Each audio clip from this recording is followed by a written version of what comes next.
안녕하세요. 사진 찍는 자영업자 사자 라이언모입니다. 오늘은 제가 카메라 리뷰를 해드릴 건데요. 정말로 제가 처음에 소장하고 싶었던 카메라 중에 1순위가 이거였어요. 카메라 소장을 할 때 어디다 진열을 해놓고 보려고 소장하는 게 아니라 내가 항상 들고 다니면서 찍을 수 있는 카메라, 실사용을 위주로 구매를 하는 편입니다. 원래 총 4대였는데 지금 현재 2대가 남아 있습니다. 그 중에 하나는 롤라이 35S, 하나는 35SE. T 모델이 없네요.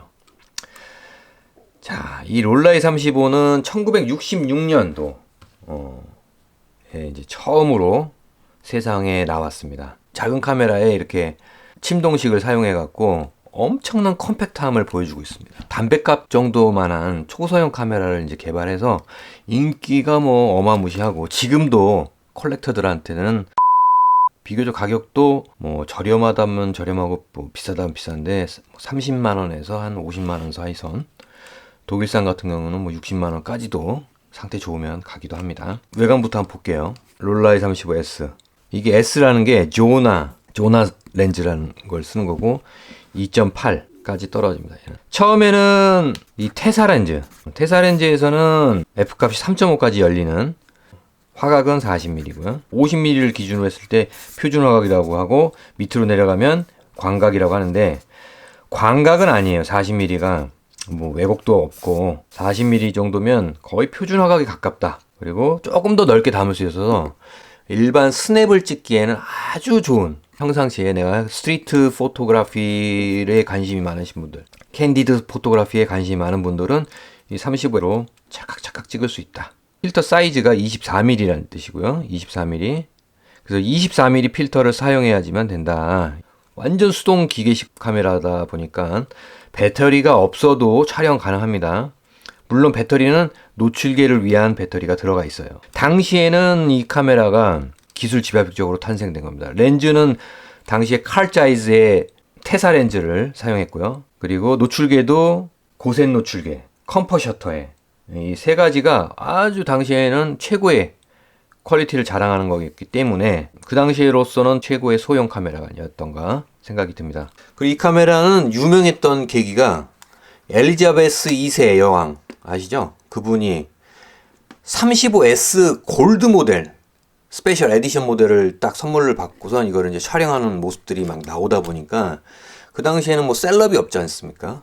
유명 인사들이 가지고 다닌 것들이 이제 인기를 끌게 되고 주목을 받게 되며 마케팅의 효과로 엄청나게 극대화되면서 유명해지기 시작했죠. 지금도 많은 컬렉터 분들이 소장하고 싶어하는 렌즈다. 그럼 테사 렌즈가 있고 S 렌즈가 있는데, 얘는 3.5의 조리개 값을 가지고 있고 얘는 2.8로 조금 더 유리한 면이 있습니다. 하지만 특징은 조금 틀리다. 테사는 콘트라스트가 조금 강하고 약간 쨍한 사진, 얘는 좀 쨍한 사진이고, 조나 렌즈는 어떠냐, 발색이 좋고 부드럽고 소프트한 느낌을 가지고 있다. 풍부한 색 표현을 할 수 있다. 얘는 그런 차이점이 있어서 여러분들은 자기 취향에 맞게 테사로 가든지 S로 가든지 결정을 하면 되고요. 저 같은 경우는 추천은 뭘로 하냐면 테사도 갖고 S도 가져라. 둘 다 가져라. 돈만 여유가 있다면 저는 다 컬렉팅 하고 싶은 마음도 있습니다만, 지금은 뭐 이걸 2개로 저는 만족하고 있다. 그 다음에 또 무슨 차이점이 있냐면, 노출계에 따라서 S가 붙고 여기는 SE가 붙죠. E가 뭐냐면 일렉트로닉 전자 방식의 노출계를 가지고 있다. 위에 보면은 그 S나 T나 오리지널 같은 경우를 보면, 자, 요거는 지침 합치식이라고 합니다. 지침이 합치가 되는 거예요. 지침이 이렇게 왔다 갔다 합니다. 밝은 데로 가면 이쪽으로 가고, 어두운 데로 가면 이리로 가고, 그리고 얘도 조절이 돼요. 그렇게 해서 이렇게 조절을 하다가 지침이 이렇게 합치가 되면, 바늘하고 합치가 딱 되면 노출이 맞는 겁니다. 이 일렉트로닉 모델 같은 경우는 위에 지침이 없고 배터리만 따로 갈아 낄 수 있는 부분이 있습니다. 그럼 얘는 어디에 있냐면 바로 뷰파인더 안에 있다는 겁니다. 이 뷰파인더 안에 초록색 불이 있죠. 초록색 불이 있고 빨간 불이 있고 빨간 불이 있습니다. 이게 켜지지는 않고 있다가 반 셔터, 살짝 셔터를 살짝 누르면 빨간 불 위에가 들어오면 과다다, 빛이 과다. 이쪽 빨간 불이 들어오면 빛이 부족. 그래서 조리개를 열어야 돼.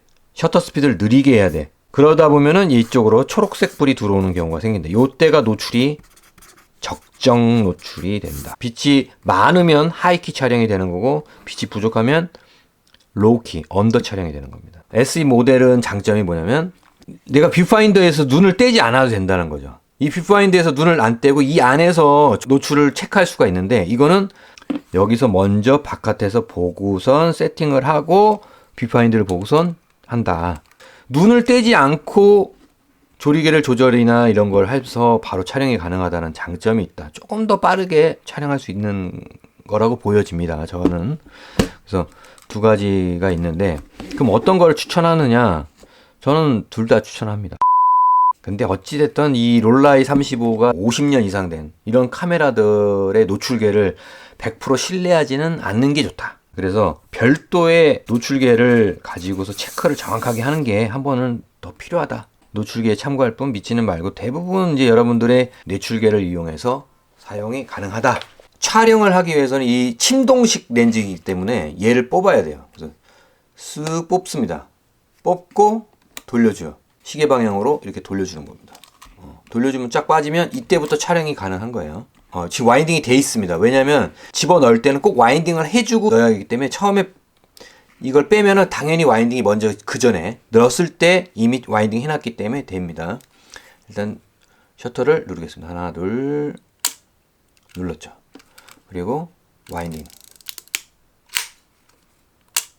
필터 사이즈가 30.5mm입니다. 그리고 이렇게 보시면은 요쪽이 셔터 스피드 다이얼이에요. 얘가 B 셔터부터 2분의 1초, 4분의 1초 쭉쭉쭉쭉 원스톱씩 하다가 500분의 1초까지. 최고 셔터는 500분의 1초입니다. 조리개 조절링이 있습니다. 이 조리개 조절링도 마찬가지로 돌리면 되는데 중요한 거는 뭐냐면 여기 있는 요거 요 흰색 누름 버튼 있죠. 요거를 눌러준 상태에서 엄지손가락으로 이렇게 돌리는 겁니다. 2.8부터 22까지 다이얼을 이렇게 살살 돌려가면서 찍는 거죠. 이렇게 해서 노출기 확인하고 RF 카메라의 이중합치 방식이 아닌 얘는 목축식이에요. 뭐냐? 제 눈으로 거리를 임의로 체크를 해야 되는 겁니다. 뭐 어떤 뭐 거리계가 있거나 뭐 그런 게 아니라 피사체가 1m 정도 있구나. 그럼 1m 세팅하는 겁니다.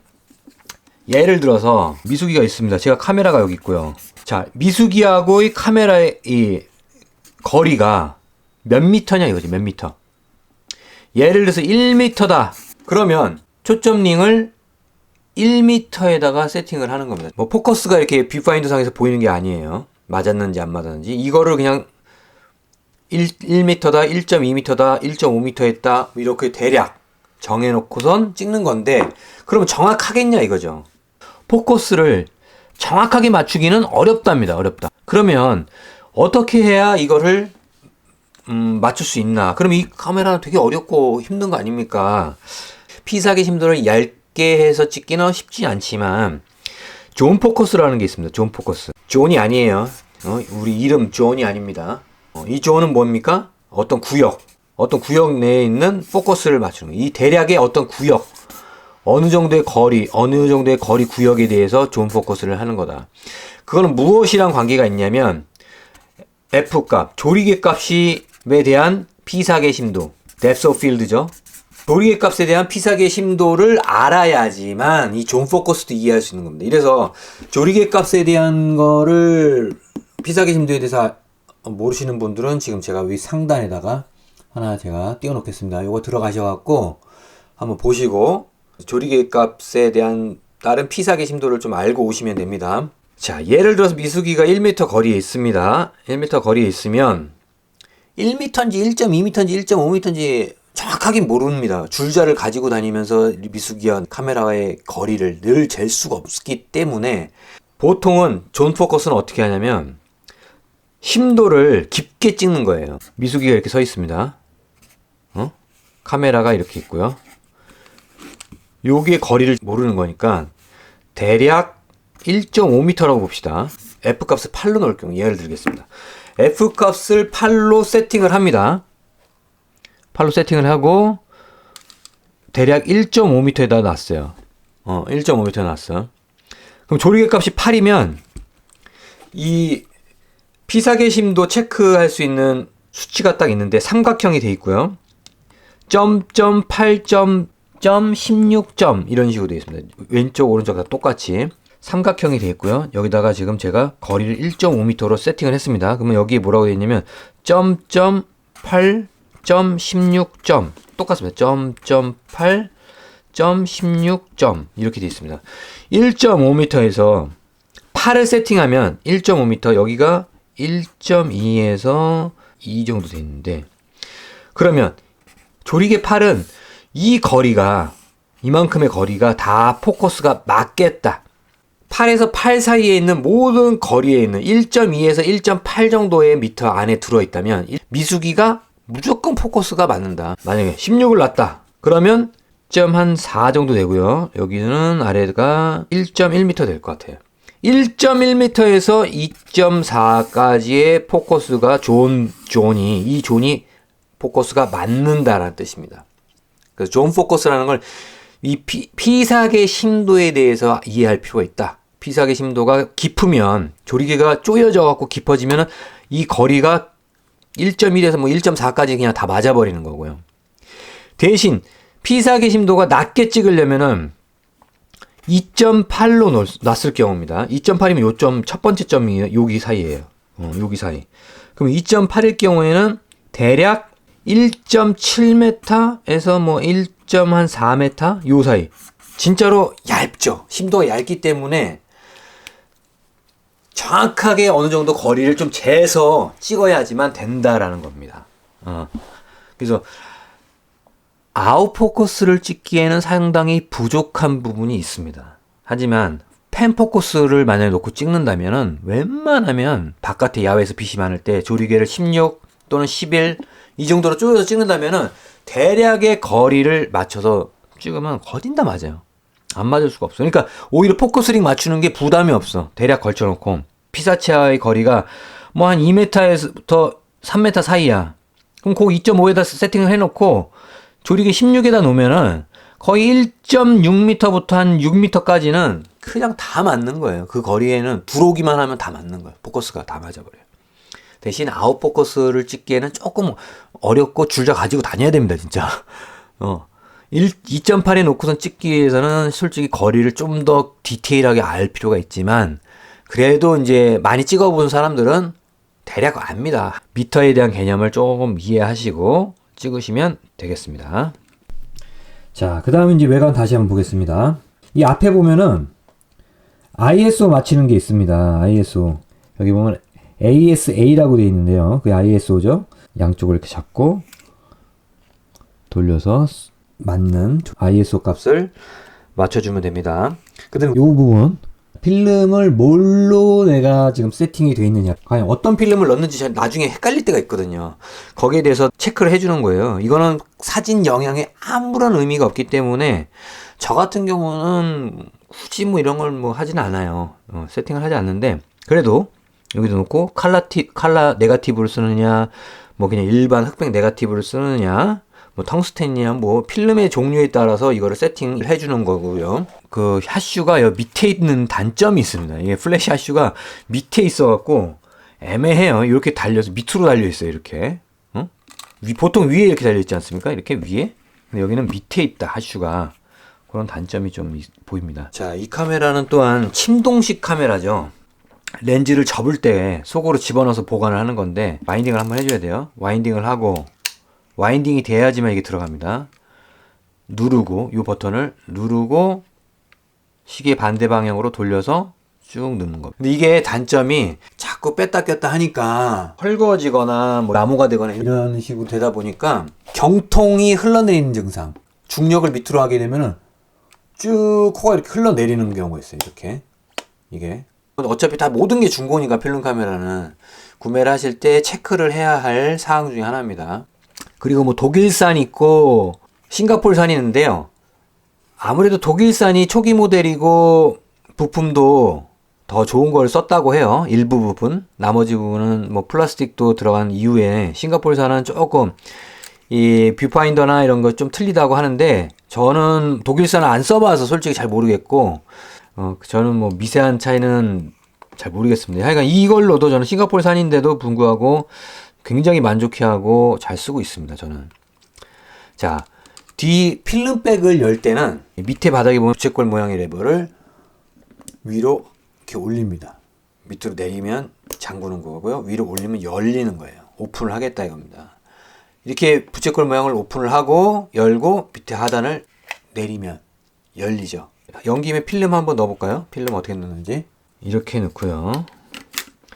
여기 보면은 판이 왔다 갔다 하는 게 하나 있습니다. 여기 판이. 이걸 일단 제끼고 판 안으로 필름이 들어가야 되니까요. 여기 보시면 이제 화살표가 있는데요. 이 화살표 있는 데다가 필름을 쑥히 꽂아줍니다. 넣기 전에 이걸 빼야 됩니다. 렌즈를 빼야지 셔터가 눌리니까요. 누르고 어이구 감기죠. 뻑뻑하게 감깁니다. 이 상태에서 필름을 눌러주고요. 그 다음에 그대로 끼운 다음에 부채꼴 모양 레버를 잠금으로 다시 내립니다. 셔터를 누르고 카운팅은 여기 밑에 보면 돼 있어요. 여기 필름 장전이 잘 돼 있으면 이게 돌아가요. 이 부분 흰색 부분이 다시 한번 보여드릴게요. 자 보여요? 여기 보면 돌아가죠? 자 이런 식으로 해서 이제 찍었으면 다시 되감아야 됩니다. 36컷을 다 찍었다고 쳤을 때 다시 리와인딩을 해야 되잖아요. 리와인딩 하는 방법은 요 레버가 또 있습니다. 여기 보면 R이라고 써있죠. 레버에 위로 올리고 요거를 올려야지만 필름의 퍼폴레이션 부분이 찢기지가 않는 겁니다. 기아를 풀어주는 거예요. 톱니바퀴 기아를 풀어주고 와인딩 레버를 열게 되면 요게 화살표방, 모든 게 다 화살표방이 있어요. 화살표 된 대로 돌려주면 돼요. 뻑뻑하지만 돌려줍니다. 딱 돌아갔죠? 부채꼴 열고 열면은 필름이 나오는 거죠. 이렇게 침동식 렌즈를 밀어 넣을 때는 레버가 장전이 돼야 됩니다. 와인딩 장전을 하신 후에 버튼 누르고 시계 반대 방향 돌리고 밀어 넣고 이렇게 보관하시면 되는 겁니다. 디자인이 너무나도 예쁘고 깔끔해서 많은 여자분들도 좋아하시고 남자분들도 좋아하시는 그런 카메라인데 타입이 두 가지가 있어요. 이렇게 실버 타입이 있고 올 블랙 타입이 있습니다. 저 같은 경우는 개인적으로 선호하는 건 이런 거를 좀 클래식한 게 선호하는데 또 취향에 따라서 이렇게 블랙을 선호하시는 분도 있습니다. 구매하실 때 주의할 거는 이 스트랩이 있는지 없는지, 이 케이스가 있는지 없는지 상태, 그 다음에 렌즈 캡이 있는지 없는지에 따라서도 이게 다 합치면 한 5만원 돈 돼요. 5만원 이상. 그러니까 이런 것들 한번 잘 살펴보시고 뭐 양쪽 코너에 대한 찍힘 현상이 있는지 없는지 위아래로 한번 떨구면 아무래도 충격이 가해졌다는 거니까 이 속에 또 문제가 있을 수 있는 거니까요. 될 수 있으면 외관이 깨끗한 게 좋고요. 렌즈 상태, 조리개, 셔터 스피드 다시 한번 다이얼 돌려서 한번 체크 한번 해보고요. B 셔터 한번 눌러서 한번 잘 되는지 그렇게 체크 한번 해보시고 구매를 하시는 게 좋겠습니다. 자, 지금부터는 제가 롤라이 35로 찍었던 사진을 좀 보여드리도록 하겠습니다. 지난 봄에 촬영된 사진인데요. 데일리로 항상 수동 필름 카메라를 가지고 다니시고 싶으신 분들, 그 다음에 메인 카메라는 따로 있는데 서브 카메라로 가볍게 뭔가 하나를 가지고 싶으신 분들, 또는 평상시에 수동 카메라를 가볍게 들고 다니시기를 원하시는 분들, 그 다음에 집에서는 굉장히 클래식한 인테리어 소품으로도 활용이 된다라는 점, 워낙 소장 가치가 있는 카메라이기 때문에 여유가 되신다면 하나쯤은 소장해도 좋겠다라고 말씀드리고 싶습니다. 다음번에는 좀 더 유익하고 재미있는 컨텐츠로 여러분들 찾아뵙도록 하겠습니다. 지금까지 시청해주신 여러분들 진심으로 감사드리겠습니다. 안녕히 계십시오.